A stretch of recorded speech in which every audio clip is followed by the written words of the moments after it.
Assalamualaikum warahmatullahi wabarakatuh. Perkenalkan, nama saya Nur Alia Rafli S dengan NIM 210409501018 dari kelas 21B Pendidikan Guru Pendidikan Anak Usia Dini, Fakultas Ilmu Pendidikan Universitas Negeri Makassar. Dalam kesempatan kali ini saya akan menjelaskan sedikit tentang materi yang telah diberikan kepada saya dalam mata kuliah Filsafat Pendidikan, yaitu pengertian pendidikan dan filsafat pendidikan serta peranannya, dengan dosen pengampu mata kuliah Dr. Muhammad Akil Musi, SPD, MPD. Mari kita saksikan materinya bersama. Pertama-tama yang akan kita bahas dalam presentasi kali ini yaitu ada pengertian pendidikan, pengertian filsafat pendidikan, dan peranan filsafat. Yang pertama ada pengertian pendidikan. Dalam kajian dan pemikiran tentang pendidikan, ada dua istilah yang hampir sama bentuknya dan sering digunakan dalam dunia pendidikan, yaitu pedagogi dan paedagoik. Pedagogi berarti pendidikan, sedangkan paeda artinya ilmu pendidikan. Dalam pengertian yang sederhana dan umum, makna pendidikan sebagai usaha manusia menumbuhkan dan mengembangkan potensi-potensi pembawaan baik jasmani maupun rohani sesuai dengan nilai-nilai yang ada dalam masyarakat dan kebudayaan. Dengan kata lain, pendidikan dapat diartikan sebagai hasil peradaban bangsa yang dikembangkan atas pandangan hidup bangsa itu sendiri, nilai dan norma masyarakat. Menurut para ahli, yang pertama ada menurut Carter V. Good. Dalam Dictionary of Education, pendidikan mengandung pengertian di bawah ini. Yang pertama ada A. Proses perkembangan kecakapan seseorang dalam bentuk sikap dan perilaku dalam masyarakat. Dan B. Proses sosial di mana seseorang dipengaruhi oleh suatu lingkungan yang terpimpin, misalnya sekolah, sehingga ia dapat mencapai kecakapan sosial dan mengembangkan pribadinya. Yang kedua, menurut Godfrey Homson, pendidikan merupakan pengaruh lingkungan atas individu yang menghasilkan perubahan-perubahan yang tetap di dalam kebiasaan, tingkah lakunya, pikirannya, dan sikapnya. Pengertian filsafat pendidikan. Filsafat pendidikan terbagi atas dua pengertian dan makna, yaitu yang pertama ada filsafat pendidikan bermakna sebagai filsafat tradisional, dan yang kedua yaitu filsafat pendidikan dengan menggunakan pendekatan yang bersifat kritis. Nah, yang pertama, filsafat pendidikan bermakna sebagai filsafat tradisional. Filsafat pendidikan yang menggunakan filsafat tradisional dalam bentuknya yang murni, bahwa dialog filsafat dengan topik-topik yang disampaikan terikat oleh metode pendekatan tradisional sebagaimana yang telah dijelaskan.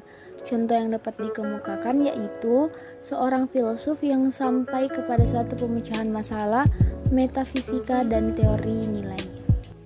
Nah, dari menurut aliran tersebut atau tradisional, bagaimanapun sulitnya masalah metafisika tetap harus ditempatkan sebagai pusat perhatian dalam setiap bahasan filsafat pendidikan. Para ahli filsafat pendidikan akan memberikan kejelasan. Apabila kita tidak dapat menemukan segala hal yang bersifat metafisis, maka tidak berarti kenyataan itu tidak ada. Yang kedua, ada filsafat pendidikan dengan menggunakan pendekatan yang bersifat krisis. Dalam pendekatan ini, pemikiran logis kritis mendapatkan tempat utama. Pertanyaan-pertanyaan yang diajukan dapat disusun dan tidak tenggat prodiosasi waktu, serta dapat menerapkan analisis yang dapat menjangkau waktu, saat, dan masa mendatang. Demikian pula alat yang digunakan untuk menemukan jawaban secara filosofis terhadap pertanyaan filosofis. Cara analisis dalam pendekatan filsafat yang bersifat kritis yaitu 1. Analisis bahasa atau linguistik, dan 2. Analisis konsep. Analisis bahasa menurut Harry S. Hoyle adalah usaha untuk mengadakan interpretasi yang menyangkut pendapat atau pendapat-pendapat mengenai makna yang dimilikinya. Analisis bahasa sangat diperlukan untuk menghasilkan tinjauan yang mendalam, sedangkan analisis konsep adalah suatu analisis mengenai istilah-istilah atau kata-kata yang mewakili gagasan atau konsep. Jika dalam suatu analisis berusaha menemukan jawabannya ada sesuatu, maka apa yang dilakukannya ini adalah analisis filosofis. Hubungan antara filsafat dan teori pendidikan. Pengertian ini diambil dari rumusan filsafat pendidikan sebagaimana telah dikemukakan, yakni pembangunan kembali filsafat pendidikan dan cita-cita ideal sosial, yakni adanya hubungan antara filsafat dan teori pendidikan. Dirumuskan oleh Dewey sebagai berikut. Tokoh ini menyamakan antara filsafat dan teori pendidikan secara konsepsional, yaitu pendidikan adalah pembangunan dan penyusunan kembali pengalaman yang memperkaya arti pengalaman dan dapat meningkatkan kemampuan untuk menentukan arah tujuan pengalaman selanjutnya. Dalam perumusan tersebut, berarti pendidikan merupakan suatu proses dari dalam diri manusia, berupa potensi kemampuan untuk meningkatkan dan mengembangkan pengalaman. Nah, yang terakhir ada 3 peranan filsafat. Dalam upaya memajukan kehidupan suatu bangsa dan negara sesuai dengan tujuan pendidikan yang telah ditetapkan, maka di dalamnya terjadi proses pendidikan atau proses belajar yang akan memberikan pengertian, pandangan, dan penyesuaian bagi seseorang atau si terdidik ke arah kedewasaan dan kematangan. Adapun perbandingan pengaruh dan beberapa ide filsafat dalam pendidikan dapat diketahui melalui sejarah pendidikan. Antara lain tersimbol dalam pandangan-pandangan berikut ini.